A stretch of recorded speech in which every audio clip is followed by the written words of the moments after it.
Let's listen in on Vice President Kamala Harris. So at her first presidential rally, Kamala with her Wahala Harris said this. We who believe that every person in our nation who should have the freedom to live safe from the terror of gun violence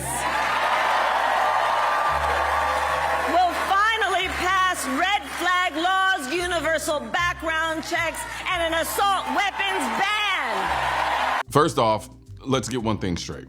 Freedom isn't safe. Freedom is the ability to take risks, make choices, and yes, to defend yourself. The Founding Fathers didn't draft the Constitution with safety scissors and bubble wrap. They knew that true freedom comes with responsibility and sometimes danger. Kamala Wahala Harris is pushing for red flag laws, which are basically a slap in the face to the Second, Fourth, and Fifth Amendments.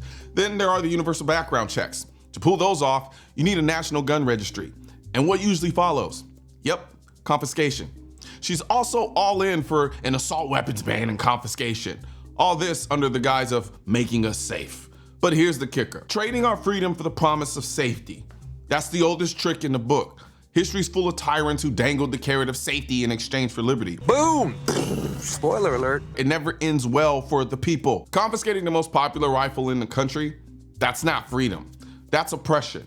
The AR-15 is America's rifle, and taking it away from law-abiding citizens isn't going to make us safer. It's just going to make us more vulnerable. And anyone else find it ironic she wants to not only ban but confiscate the one type of gun that gives the people the most power to fight back against a tyrannical government? But I'm not surprised this is coming from Kamala. She fought to keep nonviolent offenders in jail for cheap labor. Even after the Supreme Court ruled California's prisons are unconstitutional, her office argued to keep inmates in jail for $2 a day wildfire work, essentially modern day slavery. And let's not forget her infamous stint as San Francisco's district attorney, where she actually laughed about jailing parents over truancy. And I believe a child going without an education is tantamount to a crime. So I decided I was going to start prosecuting parents for truancy. Well, this was a little controversial in San Francisco.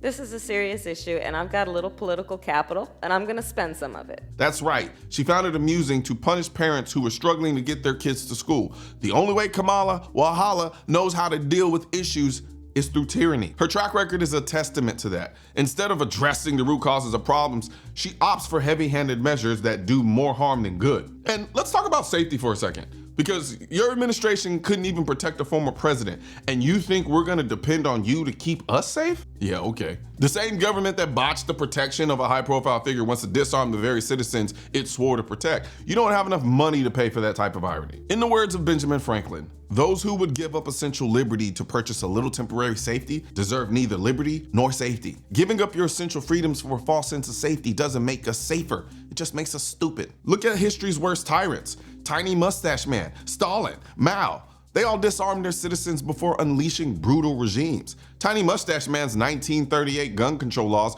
disarmed Jews, making them easy targets. Stalin's strict gun control left Soviets defenseless, and Mao did the same in China to crush any resistance. Freedom is the ability to protect yourself, not depending on a government whose only idea of keeping you safe is to take away your ability to keep yourself safe. That's ass backwards. Freedom is about having the means to defend yourself and your loved ones from threats, whether they come from a criminal or a tyrannical government. So Kamala with your Wahala Harris, next time you preach about safety, remember that true freedom isn't safe, and your idea of safety looks, smells, and tastes like oppression, which is why I designed this I'm the Militia design that's available right now at shop.mrcolion.com. The I'm the Militia design is designed to remind you, to remind me, to remind the country that we are the militia. The people are the militia. The militia isn't some military group that's controlled by the government. We are the militia, because when it comes down to it, when it comes to our safety, Kamala Harris isn't gonna be there. The government's not gonna be there. The only person that's gonna be there is gonna be you.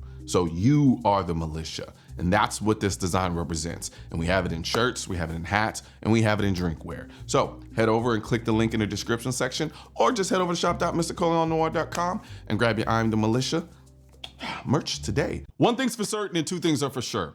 Politicians and tech giants don't want gun content to be recommended to you, and we're all fighting this culture war together. Now you can help do your part by liking, commenting, subscribing to the channel, but most importantly, sharing this video with at least one person. Together we can stop the suppression of our 2A rights. And don't forget to click the link in the description section of this video for the products that I mentioned in this video.